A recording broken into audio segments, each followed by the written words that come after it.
నమస్తే, నేను Sreeja, tarot card reader, crystal healer and horoscope reader. ఈ ఎపిసోడ్స్ లో మనం ద్వాదశ రాశులకి సంబంధించిన టారో కార్డ్ ప్రెడిక్షన్స్ చూద్దాము. అలాగే మీరు పాటించాల్సిన రెమెడీస్ ఏంటి అనేది కూడా చూద్దాము. అంతేకాకుండా మీలో ఎవరికన్నా మీ పర్సనల్ జాతకం కానివ్వండి, టారో కార్డ్ రీడింగ్ కానివ్వండి, లేదా న్యూమరాలజీకి సంబంధించిన డౌట్స్ కానివ్వండి, అలాగే స్విచ్ వర్డ్ థెరపీకి సంబంధించి ఎవరికైనా ప్రాబ్లమ్స్ ఉన్నాయి, ఆ సమస్యల నుంచి బయటపడాలంటే ఏం స్విచ్ వర్డ్స్ యూజ్ చేయాలి, అలాగే ఎలాంటి క్రిస్టల్ యూజ్ చేస్తే మనకి లైఫ్లో మంచి జరుగుతుంది అనే విషయాల మీద ఎవరికైనా ఇంట్రెస్ట్ ఉండి మీ గురించి తెలుసుకోవాలనుకుంటే పక్కనే కనిపిస్తున్న నెంబర్స్కి కాల్ చేసి మీరు అపాయింట్మెంట్స్ తీసుకోవచ్చు. అలాగే ఏది కూడా దయచేసి ఫ్రీ సర్వీసెస్ అనేది ఎక్స్పెక్ట్ చేయొద్దు. అంతేకాకుండా నేను కొన్ని కోర్సెస్ కూడా ఆఫర్ చేస్తున్నాను. టారో కార్డ్ రీడింగ్ కానివ్వండి, లర్నింగ్ అబౌట్ క్రిస్టల్ హీలింగ్ కానివ్వండి, switch word therapy, divine course therapy, manifestation, elemental connection, ఇలా డిఫరెంట్ టైప్స్ ఆఫ్ కోర్సెస్ ఎవరైనా ఇంట్రెస్ట్ ఉండి జాయిన్ అయ్యి నేర్చుకోవాలనుకుంటే కూడా ఇదే నెంబర్స్ మీద సంప్రదించండి. క్లాసెస్కి సంబంధించిన డౌట్స్ ఉంటే చక్కగా అడిగి క్లియర్ చేసుకుని జాయిన్ అవ్వచ్చు. Thank you so much. అలాగే ఈ ప్రెడిక్షన్స్ వచ్చేసి మనకి సెప్టెంబర్ 1వ తారీఖు నుంచి 7వ తారీఖు వరకు కూడా వర్తిస్తాయి. మకర రాశి టారో కార్డ్ ప్రెడిక్షన్స్ చూద్దాము.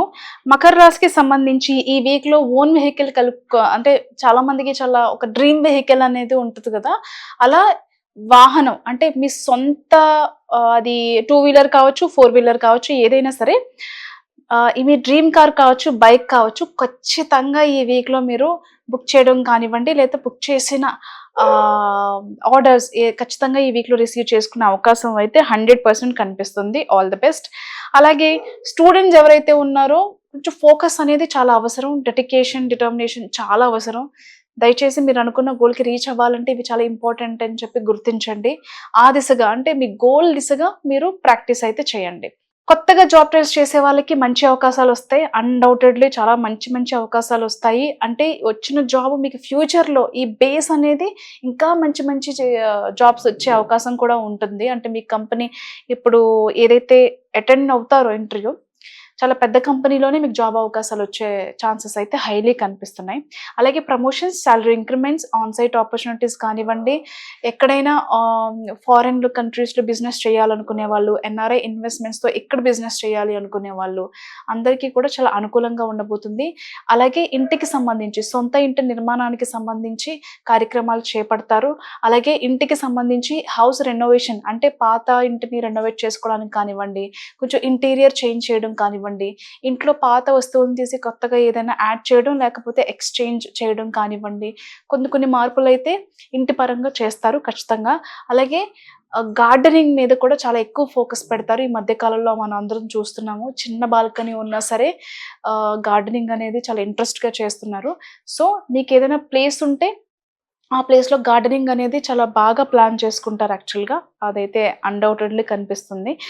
కొన్నిసార్లు చాలా రెస్ట్లెస్గా అనిపిస్తుంది మీ జీవితంలో. సో బాగా అలసిపోయినట్టుగా లైఫ్లో అని అనిపిస్తుంది. ఎక్కడికైనా వెళ్ళిరండి మీ ఫ్రెండ్స్తో, మీ ఫ్యామిలీ మెంబర్స్తో, ఎవరితో ఉంటే మీరు హ్యాపీగా ఉంటారో వాళ్ళతో కలిసి ఏదైనా స్పిరిచువల్ టూర్కి వెళ్ళడానికో, లేకపోతే ఏదైనా ట్రిప్ వెళ్ళి రావడానికో ప్లాన్ చేసుకోండి. కొంచెం ఈ రొటీన్ లైఫ్ నుంచి చిన్న బ్రేక్ తీసుకొని మళ్ళీ మీ వర్క్స్లో మీరు కంటిన్యూ అవ్వచ్చు. అలాగే ఎమోషనల్గా బ్యాలెన్స్డ్గా ఉండడానికి ట్రై చేయండి.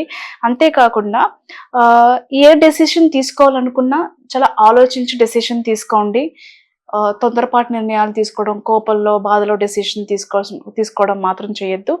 అంతేకాకుండా చాలా విషయాల్లో మీరు ఇరుక్కుపోయినట్టుగా అనిపిస్తుంది.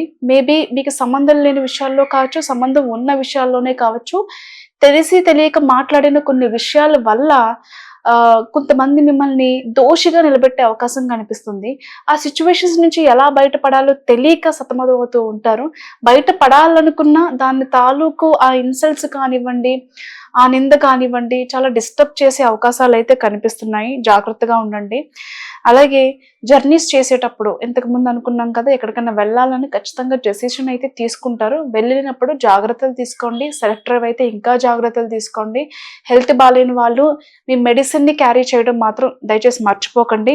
అంతేకాకుండా ప్రతి విషయంలోని ఒక స్ట్రెస్ఫుల్ డెసిషన్ మేకింగ్ తీసుకోవాల్సిన సందర్భాలు ఎదురవుతాయి.